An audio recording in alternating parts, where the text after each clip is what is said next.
அன்பார்ந்த மிதுன ராசி அன்பர்களே, ஹாப்பி நியூ இயர். உண்மையிலே இந்த வருஷம் யாருக்கெல்லாம் நல்லா இருக்கும், இந்த 2026இல் ஜொலிக்க போகும் ராசிகள் அப்படின்னாக்கா நான் முதல்ல ரெக்கமெண்ட் பண்ணக்கூடிய ஒரு ராசி மிதுன ராசி தான்ப்பா.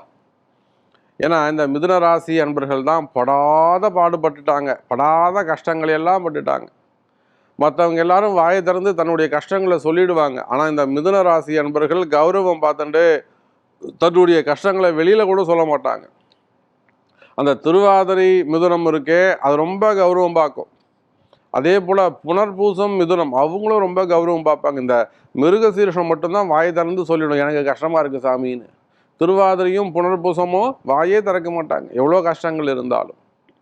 அதை போல் கடந்த 2025 மிதுன ராசி அன்பர்களுக்கு அவ்வளோ ஒரு சக்ஸஸ்ஃபுல்லாக இல்லை அப்படின்னு தான் நான் சொல்லுவேன்.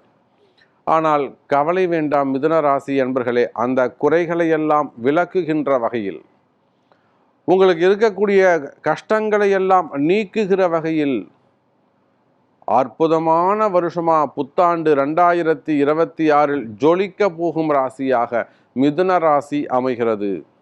அப்படி என்ன சாமி சிறப்பு, அப்படி என்ன ஒரு பெரிய விசேஷம் இருக்குது மிதுன ராசிக்கு?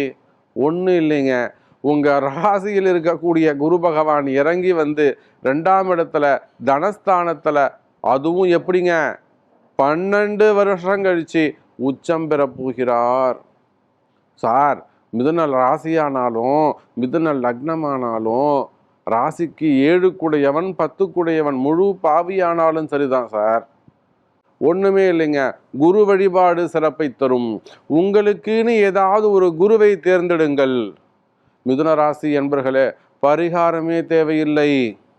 மிதுன ராசி என்பர்களே, இந்த 2026இல் உங்களுக்கு இருக்கக்கூடிய பண கஷ்டங்கள், மன கஷ்டங்கள், அதோடு மட்டுமல்ல கடன் சுமைகள், கடன் பிரச்சனைகள், வம்பு வழக்குகள், கோர்ட்டு கேஸு சம்பந்தப்பட்ட பிரச்சனைகள், சொத்து பத்து தகராறுகள், மெயினாக ஜாப் ரிலேட்டடாக வரக்கூடிய ப்ராப்ளம்.